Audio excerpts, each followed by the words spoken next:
अस्सलाम वालेकुम, मेरा नाम है फ़रीहा ख़ान और आप देख रहे हैं इंग्लिश विद रोशनी। तो आज का जो एडिटोरियल है उसका टाइटल है PIA's ऑनगोइंग वोज़। वोज़ का मतलब क्या होता है? Difficulties, sufferings. तो इस एडिटोरियल में वो क्या बात कर रहा है? वो बात कर रहा है PIA के नाक़िस सिस्टम के बारे में। मिनिस्टर गुलाम सरवर खान ने बोला था कि उम्मीद है कि जल्द ही ये जो बैन है PIA के ऑपरेशन पर लगा है उसको जल्द ही उठा दिया जाएगा। लेकिन यूरोपियन यूनियन की तरफ से जवाब आया है कि ये जो बैन है ये उस वक्त तक लगा रहेगा जब तक इन्वेस्टिगेशन जो है ना अथॉरिटीज़ के ज़रिए मुकम्मल ना हो जाए। और इस एडिटोरियल में इसने उन लूप होल्स की बात की है जिसकी वजह से 22 मई को हादसा हुआ है। और एंड पे बोला है कि जो EASA है वो खुद आज़ादाना ऑडिट करे और एविएशन सेक्टर को मुकम्मल तौर पर नए सिरे से बिल्ड करे फॉरेन एक्सपर्ट्स की मदद से। तो बहुत अच्छा एडिटोरियल है, बहुत अच्छा लिखा गया है। इसमें बहुत डिफ़िकल्ट वर्ड्स इस्तेमाल हुए हैं आज के एडिटोरियल में। तो वो लोग जो चैनल पे न्यू हैं उन्हें मैं बता दूं कि जो ब्लू कलर में हाईलाइटेड वर्ड्स हैं ये हमारे सब्जेक्ट हैं और रेड कलर में जो हाईलाइटेड वर्ड्स हैं ये हमारी वर्ब हैं और जो येलो कलर में हाईलाइटेड वर्ड्स हैं ये डिफ़िकल्ट वर्ड्स हैं। इनके मीनिंग्स मैंने यहाँ पे मेंशन कर दिए हैं।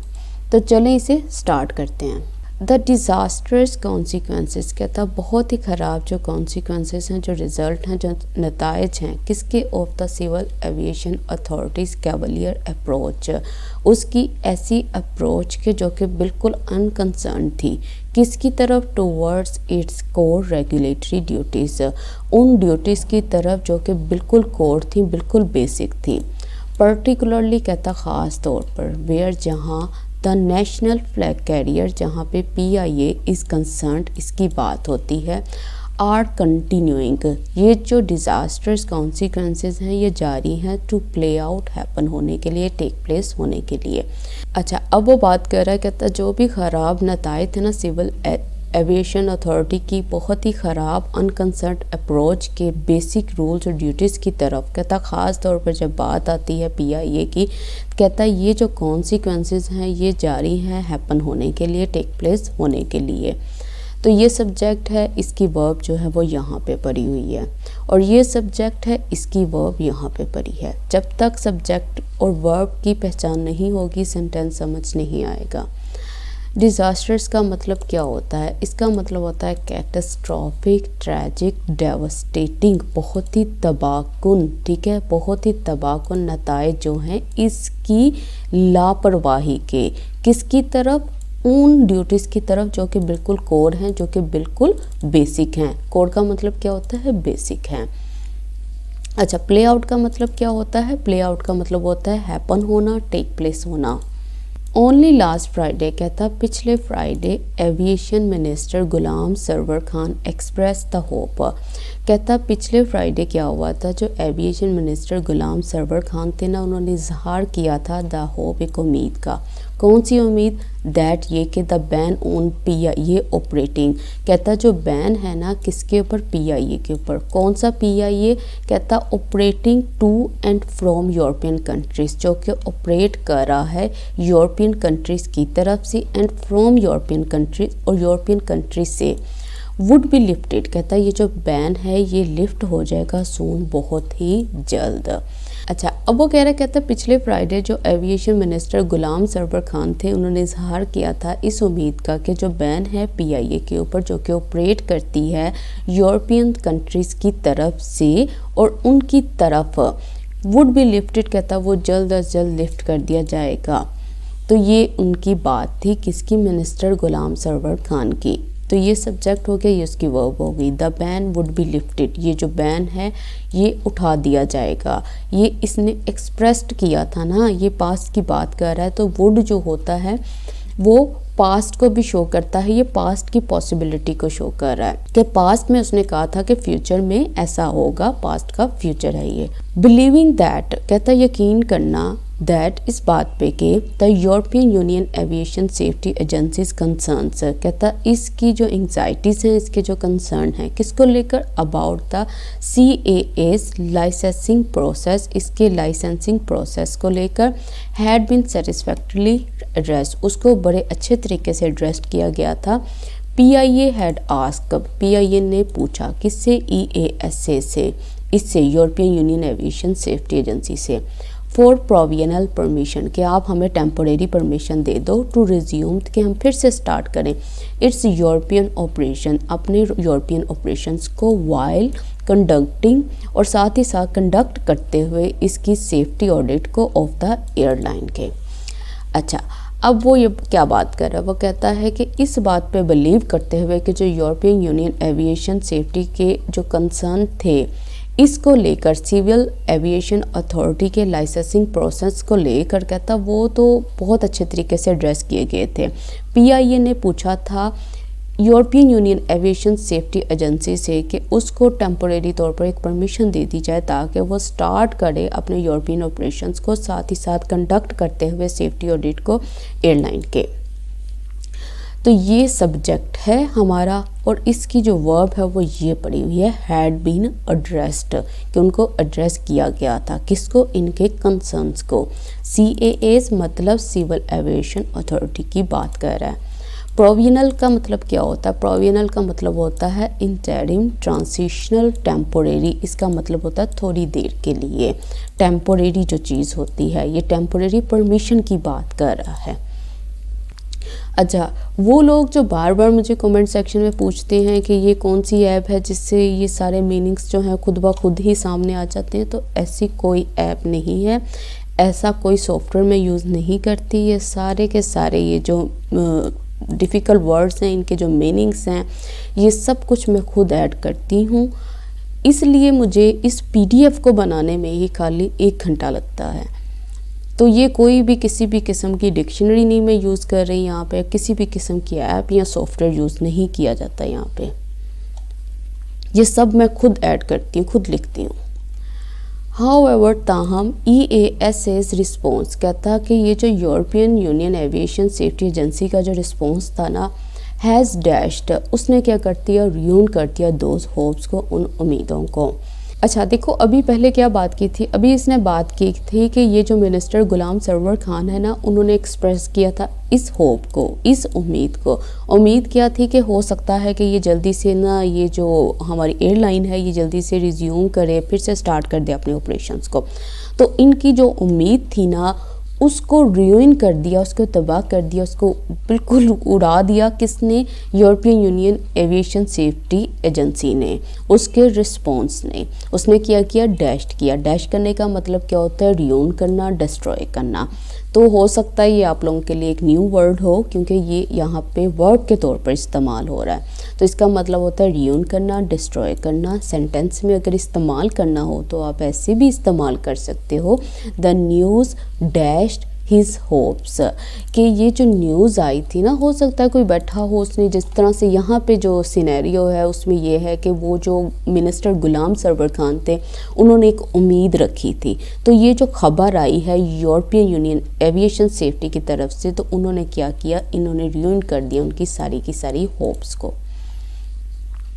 इट हैज़ सेड, कहता है ऐसा कहा गया, दैट ये कि बिकॉज द इन्वेस्टिगेशन, कहता है ये जो इन्वेस्टिगेशन है ना, किसके ज़रिए, बाय लगा के बता रहा है, द यूरोपियन कमीशन के ज़रिए and the international civil aviation organisation के ज़रिए, has not yet been concluded, कहता है ये अभी इन्वेस्टिगेशन जो है ना कंक्लूड नहीं हुई है। The ban remains in place, तो ये जो बैन है ये रिमेन, ये रहेगा, बरकरार रहेगा, इन प्लेस मतलब ये लागू रहेगा। अच्छा, अब वो कह रहा है, कहता है ऐसा कहा गया कि ये जो इन्वेस्टिगेशन हुई थी ना यूरोपियन कमीशन और इंटरनेशनल सिविल एविएशन ऑर्गेनाइजेशन के ज़रिए, कहता है ये जो इन्वेस्टिगेशन थी ये कंक्लूड नहीं हुई थी, इस वजह से ये जो बैन है ये बरकरार रहेगा, ये लगा रहेगा। अच्छा, येट के ऊपर मैंने एक वीडियो बनाई थी और साथ ही साथ मैंने कंसर्न के इस्तेमाल के ऊपर भी एक वीडियो बनाई थी, तो इनके लिंक जो है मैं डिस्क्रिप्शन बॉक्स में डाल दूँगी, आप जाके इसको देख लीजिएगा।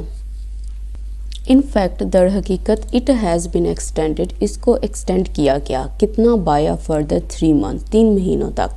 अ सिचुएशन, कहता है एक सूरत हाल, दैट विल बी रिव्यूड, जिसको फिर से देखा जाएगा, ओनली आफ्टर, सिर्फ तब ही, EASA कंडक्ट्स एन ऑडिट, जब EASA जो है वो कंडक्ट करता है, वो पूरा करता है ऑडिट को। कहता दर हकीकत इसको एक्सटेंड कर दिया गया है 3 महीनों के लिए। कहता ये एक ऐसी सूरत हाल है जिसको फिर से देखा जाएगा सिर्फ उस वक्त जब ESA जो है वो कंडक्ट करता है, वो पूरा करता है अपने ऑडिट को। तो ये सब्जेक्ट हो गया, ये इसकी वर्ब है, फिर सब्जेक्ट फिर वर्ब है। हैज़ बीन एक्सटेंडेड मतलब पैसिव स्ट्रक्चर बना हुआ है प्रेजेंट परफेक्ट का। विल बी रिव्यूड मतलब फ्यूचर का जो है वो यहाँ पे भी पैसिव स्ट्रक्चर बना हुआ है, फिर सब्जेक्ट फिर verb. The situation is not only mortifying, कहता सिचुएशन जो है ना सिर्फ एम्बेरसिंग है इन टर्म्स ऑफ, अगर बात की जाए रेपुटेशनल डैमेज की, कि ना सिर्फ उनकी जो रेपुटेशन है वो डैमेज हुई है बट ऑल्सो, लेकिन साथ ही साथ ये जो सिचुएशन है ये कॉजिंग, ये वजह बन रही है किसके लिए, द नेशनल एयरलाइन के लिए, किस चीज़ की, मैसिव फाइनेंशियल लॉसेस की।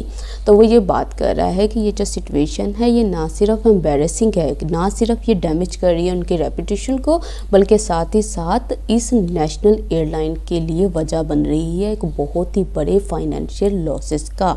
तो ये सब्जेक्ट है, ये इसकी वर्ब है। मोटिफाइंग का मतलब क्या होता है, वेरी एम्बेरसिंग, बहुत ज़्यादा एम्बेरसिंग, जिससे बहुत ज़्यादा शर्मिंदगी हो। Foreign carriers have been quick to fill the gap, कहता है ये जो फॉरेन कैरियर्स थे ये तो बहुत ही क्विक थे कि टू फिल द गैप, कि हम जो है ये खला को पूरा कर देते हैं। कौन सा गैप, क्रिएटेड बाय PIA's होबल्ट ऑपरेशन, जो कि क्रिएट हुआ था PIA के बहुत ही ख़राब ऑपरेशंस के ज़रिए। तो वो कह रहा है कि ये जो डिपार्टमेंट था, ये जो फॉरेन कैरियर्स थे, ये बहुत ही जल्दबाज थे, ये बोल रहे थे कि हम जो हैं इस खला को पूरा कर देते हैं, और ये वो खला है कहता जो कि क्रिएट हुआ था इनके ख़राब ऑपरेशंस के ज़रिए। अच्छा, टू फिल द गैप का मतलब क्या होता है, इसका मतलब होता है मीट करना रिक्वायरमेंट को और नीड को, जो नीड रह गई थी, जो रिक्वायरमेंट रह गई थी, जिसकी वजह से खला आया था उसको पूरा कर देना, उसको बोलते हैं फिल द गैप। अच्छा, ये होबल्ट क्या चीज़ होती है। अच्छा, इस हॉर्स को, इस पिक्चर को गौर से देखो, इसके दोनों पाँव को यहाँ पे बांध दिया है, ठीक है। अब बांधने के बाद जब आप इस हॉर्स को बोलोगे ना चलो, तो वो किस तरह से चलेगा, गिड़ाता हुआ चलेगा, मतलब उसके जो कदम होंगे वो स्टेबल नहीं होंगे, वहाँ पे कोई स्टेबिलिटी नहीं होगी, तो वो किसी भी टाइम जो है वो गिर सकता है। तो वहीं से उन्होंने एडजेक्टिव बनाया है होबल्ट ऑपरेशन से, मतलब ऐसे ऑपरेशन जो बिल्कुल भी स्टेबल नहीं है, जो बिल्कुल भी ऐसे नहीं है जिन पे कोई ट्रस्ट किया जा सकता है, वो किसी भी टाइम जो है वो कोई भी डैमेज को कॉज कर सकते हैं। सर्टेनली कहता बेशक CAA हैज़ टेकन एक्शन, कहता है जो सिविल एविएशन अथॉरिटी है वो ले चुकी है एक्शन को, किसके अगेंस्ट, इट्स पर्सनल, इसके स्टाफ के अगेंस्ट। अच्छा, कौन सा staff, who played an active role, जिसने प्ले किया था एक्टिव रोल को। अच्छा, किस में रोल किरदार इसने अदा किया था, इन इशूइंग, इशू करने में फेक लाइसेंस को।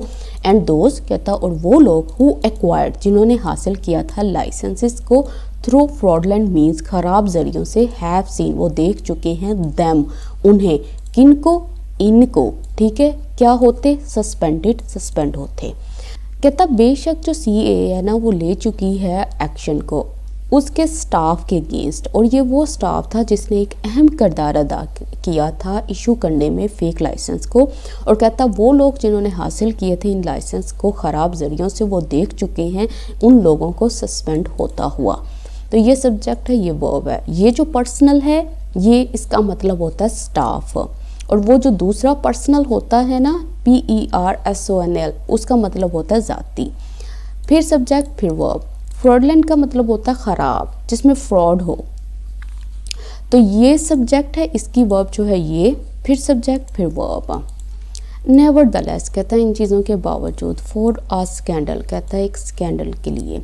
अच्छा, कौन सा स्कैंडल, ऑफ दिस मैग्नीट्यूड, इस मैग्नीट्यूड का, टू टेक प्लेस, हैपन होने के लिए, रिक्वायर्स, उसको ज़रूरत है, एन अनेबलिंग एनवायरनमेंट, एक ऐसा एनवायरनमेंट जो अनेबलिंग हो, जो अनेबल करे, जो आसान बनाए, ठीक है, इन सारे फ्रॉड को। अच्छा, कह रही है वो एनवायरनमेंट है मार्क्ड बाय, जिसको मार्क बाय किया जाता है लेगाडेसिकल अप्रोच के ज़रिए, एक ऐसी अप्रोच के ज़रिए जो बिल्कुल ढीली ढाली है, टू रूल्स, उन रूल्स के लिए एंड रेगुलेशंस के लिए, नोट टू मेंशन, और साथ ही साथ अ स्टनिंग डिसरिगार्ड, और साथ ही साथ हैरान कर देने वाला डिसरिगार्ड, लापरवाही फॉर ह्यूमन लाइफ, इंसानी ज़िंदगियों के लिए। इन चीज़ों के बावजूद कहता है ये जो स्कैंडल था ना वो भी इस मैग्नीट्यूड का जो हैपन हुआ था, उसको ज़रूरत है एक ऐसे इन्वायरमेंट की जो कि अनेबल करे, जो कि आसान बनाए इन सारे फ्रॉड्स को।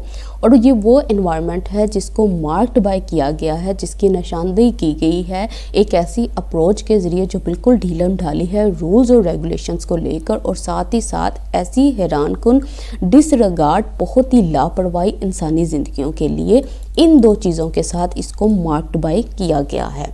तो ये सब्जेक्ट है, ये इसकी वर्ब है। स्कैंडल रिक्वायर्स, इसको ज़रूरत है। अनेबलिंग का मतलब होता है मेकिंग समथिंग पॉसिबल और ईजियर, एक ऐसा एनवायरनमेंट जो सब कुछ आसान बना दे। लैकडेसिकल अप्रोच क्या होती है? इसका मतलब है ऐसी अप्रोच जो केयरलेस हो, ठीक है, जिसके अंदर कोई एफर्ट ना हो, ये बगैर केयर के हो, बगैर इन्वॉल्वमेंट के हो, इसलिए इसको बोलते हैं ढीलम ढाली अप्रोच के मतलब कोई सख्त अप्रोच नहीं है रूल्स और रेगुलेशंस को लेकर। अच्छा, अब यहाँ पे इसने यूज़ किया नोट टू मेंशन, इसका मतलब होता है in addition to as well as, साथ ही साथ, कि ये जो अप्रोच थी ये किसको लेकर थी? रूल्स और रेगुलेशंस को लेकर थी, और साथ ही साथ ये एक डिसरिगार्ड था इंसानी ज़िंदगियों के लिए। डिसरिगार्ड का मतलब होता है अहमियत ना देना, कुछ ना समझना। एंड दिस एनवायरनमेंट, कहता है ये जो सारे का सारा इन्वायरमेंट है ना, permitted the aviation sector as a whole, कहता है ये कुल मिलाकर सारे के सारे एविएशन सेक्टर से होकर गुजरता है, नॉट ओनली पीआईए, ना सिर्फ पीआईए में से। तो ये सब्जेक्ट है, ये इसकी वर्ब है। परमिटेड का मतलब होता है पास थ्रू होना, पेनिट्रेट करना, ये इन चीज़ों से सारे के सारा जितना भी एविएशन सेक्टर है, ये सिस्टम जो है, ये इन्वायरमेंट इन सब से होकर गुजरता है। दैट, कहता है ये कि द रोट वॉज अलाउड, कहता है ये जो सड़ना था ना, ये जो ख़राब सिस्टम था, वॉज अलाउड, इसको अलाउ किया गया था टू फेस्टर, मज़ीद बदतर होने के लिए, फॉर सो लॉन्ग, काफ़ी लंबे अरसे से। कहता दैट मेड, कहता इसने बनाया किसको? Tragic May 22 crash of PK 8303 almost inevitable, कहता इस सारे के सारे सिस्टम ने बनाया था इस हादसे को इनएविटेबल, अनअवॉइडेबल। कहता जस्ट एज, कहता जैसा कि इट डिड, जैसा कि इसने किया, अदर फैटल एक्सीडेंट, दूसरे भी ऐसे एक्सीडेंट्स ऑफ डोमेस्टिक फ्लाइट्स के, इन द ईयर्स प्रोसीडिंग, उन सालों में जो कि आने वाले थे। अच्छा, अब ये जो है ना सेंटेंस ज़रा लंबा है, इसको ज़रा तवज्जो से देखिएगा। वो ये असल में बात कर रहा है, ये जो पहला सब्जेक्ट है वो ये बात कर रहा है, कहता है वो जो चीज़ थी ना, इस सारी की सारी चीज़ ने, कौन सी चीज़ ने? ये ख़राब गला सरा सिस्टम, कहता है ये वो रोड था, ये वो गलन सड़न थी जिसको अलाउ किया गया था मज़ीद बदतर होने के लिए काफ़ी लंबे अरसे से। कहता है ये सारी की सारी जो चीज़ थी, इसने बनाया था इस हादसे को अनअवॉइडेबल, इनएविटेबल। कहता जस्ट एज इट, कहता बिल्कुल ऐसा ही जैसा इसने किया था दूसरे फैटल एक्सीडेंट्स के साथ, डोमेस्टिक फ़्लाइट्स के। कहता कब? पिछले आने वाले सालों में, तो तब भी इसने यही वाला काम किया था। तो वो ये कहने का मकसद क्या है इस सेंटेंस में? इसका कहने का मकसद ये है, कहता है कि ये सारे का सारा जो सिस्टम था जिसमें फ्लॉज थे, जिसमें लूप होल्स थे, जो कि काफ़ी लंबे अरसे से बहुत ही बदतर हो रहा था, कहता इस सिस्टम ने बनाया था इस हादसे को इनएविटेबल। इनएविटेबल का मतलब होता है अनअवॉइडेबल, इनएस्केपेबल, इमिनेंट, इम्पेंडिंग।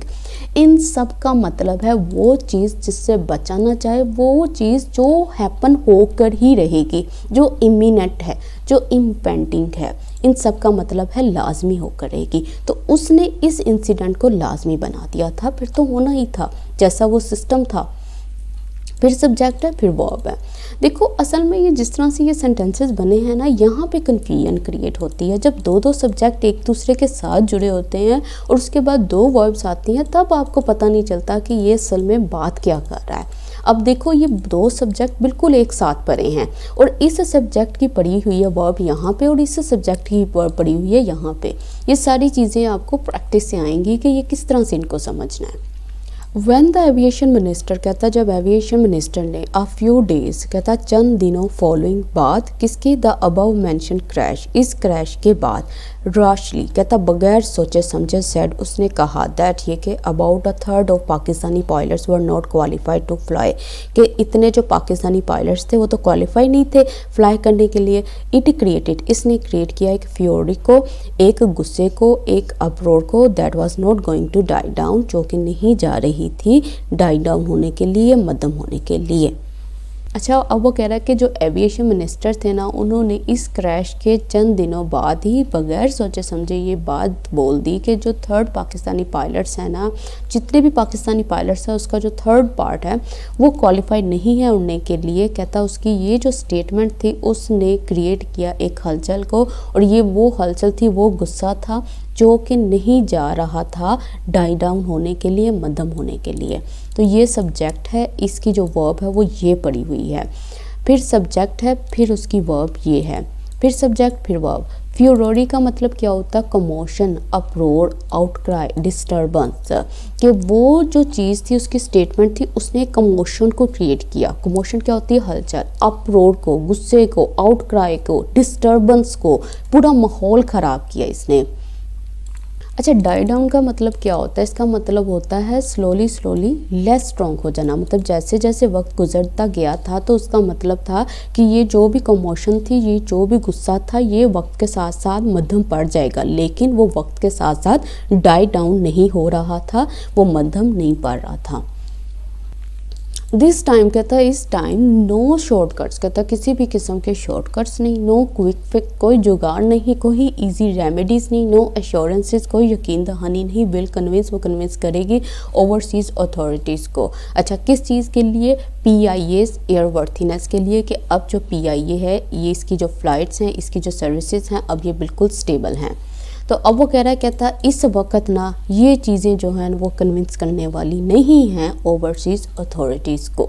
तो ये सब्जेक्ट है, ये वर्ब है। क्विक फिक्स का मतलब क्या होता है? इजी रेमेडी और सोल्यूशन, जिसको आप अपनी ज़ुबान में जुगाड़ भी बोलते हो, कि जल्दी से थोड़ा थोड़ा उसको फिक्स कर देना, एक टेम्पोरेरी सोल्यूशन प्रोवाइड कर देना। कहता अब ये चीज़ें नहीं चलने वाली। अच्छा, एयरवर्थीनेस, इसका मतलब होता है कि ये जो एयरक्राफ्ट है ये बिल्कुल सूटेबल है, ये बिल्कुल परफेक्ट है सेफ फ्लाइट के लिए, मतलब उसकी जो काबिलियत है उसकी बात कर रहा है। नथिंग लेस दैन, कहता कोई भी नहीं। एन इंडिपेंडेंट ऑडिट, कहता है एक आज़ादाना ऑडिट, किसके ज़रिए? EASA के ज़रिए, इटसेल्फ खुद विल डू, वो करेगा। अच्छा, इसको समझने के लिए पहले ये समझो नथिंग लेस देन का मतलब क्या होता है। ये जब किसी स्टेटमेंट से पहले लगा दिया जाए ना, तो इसका मतलब होता है, ये जोर डालता है कि कितना इम्पोर्टेंट है, कितना सीरियस है और कितना इम्प्रेसिव है वो चीज़ जो मैं अब बयान करने जा रहा हूँ। कि मतलब कि ये चीज़ें तो काम नहीं करेंगी, काम क्या चीज़ करेगी? इंडिपेंडेंट ऑडिट, और वो भी किसके ज़रिए? EASA के ज़रिए। तो इस तरह से वो बात कन्वे कर रहा है। तो ये सब्जेक्ट, ये वर्ब। मीनवाइल, कहता है इसी दौरान authorities here need to build, कितनी भी अथॉरिटीज़ हैं उनको ज़रूरत है बिल्ड करने के लिए एविएशन सेक्टर को फ्रॉम द ग्राउंड ग्रुप, मुकम्मल तौर पर, विद द हेल्प ऑफ किसकी मदद से? और फॉरेन एक्सपर्ट्स की मदद से। ऑन इश्यूज़, उन इश्यूज़ के ऊपर जो कि ट्रेनिंग को लेकर है, इंडक्शंस को लेकर है, एयरवर्थीनेस को लेकर है, सेफ्टी को लेकर है, मेंटेनेंस को लेकर है, एंड लाइसेंसिंग, और इसको लेकर हैं। तो अब कह रहा है इसके साथ साथ कि EASA जो है वो ज़्यादा ना ऑडिट तो करेगा ही करेगा, लेकिन इसके साथ साथ जो अथॉरिटीज़ हैं उनको ज़रूरत है कि वो बिल्ड करें सारे के सारे एविएशन सेक्टर को मुकम्मल तौर पर, और किसकी मदद से? फॉरेन एक्सपर्ट्स की मदद से, उन मसाइल के ऊपर जो कि हैं ट्रेनिंग के, इंडक्शन के, भर्ती के, एयरवर्थीनेस के, सेफ्टी के, मेंटेनेंस के और लाइसेंसिंग के। तो अब ये देखो, ये सब्जेक्ट है, ये इसकी वर्ब है। नीड का मतलब है इनको ज़रूरत है बिल्ड करने की। ग्राउंड अप का मतलब है कंप्लीटली, मुकम्मल तौर पर। अच्छा, इंडक्शंस क्या है? इंडक्शन का मतलब होता है इंट्रोडक्शन एंड ट्रेनिंग, ठीक है, समवन, किसी की, ठीक है, इनटू न्यू जॉब। जो नया इंसान है वो न्यू जॉब पे आया है, उसकी जो ट्रेनिंग है, उसका जो प्रोसीजर है, उसको कैसे लेकर चलना है, इन सब चीज़ों के लिए इंडक्शन लगाया गया है। एंड दोज, कहता वो लोग हु हैव अलाउड, जो अलाउ कर चुके हैं PIA को to come to this sorry pass, कि वो इस ख़राब टाइम से गुजरे, शुड नॉट बी अलाउड, उनको अलाउ नहीं करना चाहिए, अ रोल, एक किरदार को, in the airlines next chapter, airline के नेक्स्ट चैप्टर में। तो ये सारा यहाँ से यहाँ तक जो है ना, ये असल में ना सोल्यूशन की तरफ लेकर आया है। दिस टाइम से स्टार्ट करो और यहाँ तक ये सोल्यूशन की बात कर रहा है। अच्छा, अब वो कह रहा है, कहता कि वो लोग जिनकी वजह से, जिन्होंने अलाउ किया था PIA को गुजरना इस ख़राब वक्त से, कहता हूँ उनको अलाउ नहीं करना चाहिए किसी भी किस्म का किरदार एयरलाइन के नेक्स्ट चैप्टर में। कि मतलब जब ये एयरलाइन जो है, जब इसके अंदर बेहतरी आ जाएगी, एक नए तरीके से एक स्ट्रॉन्ग एयरलाइन के तौर पर जब ये खड़ा हो जाएगा, तो तब इन लोगों को किसी भी किस्म का कोई रोल ना दिया जाए। अच्छा, अब यहाँ पे इसने यूज़ किया है to come to this sorry pass. Come to a pretty या सॉरी पास, ये आपको दोनों में से कोई भी मिल सकता है, ठीक है। जैसे यहाँ पे इस्तेमाल हुआ है कम टू दिस सॉरी पास, तो ये भी हो सकता था कि कम टू अ प्रीटी पास। तो इसका मतलब है if things have come to a pretty और सॉरी पास, अगर चीज़ें जो हैं वो गुजरती हैं इस पास से, situation has become very bad, तो इसका मतलब है जो सूरत हाल है वो बन गई है बहुत ख़राब। तो ये उन्हीं लोगों की यहाँ पे उसने बात की है जिसने अलाउ किया था, जिनकी वजह से जो PIA था उसकी जो सिचुएशन थी वो बहुत ख़राब बनी। तो आज का एडिटोरियल कंप्लीट हो गया है, तो कमेंट सेक्शन में अपना फीडबैक ज़रूर दीजिएगा और इस वीडियो को लाइक ज़रूर कीजिएगा और इसके साथ ही मुझे इजाज़त दें। अल्लाह हाफ़िज़।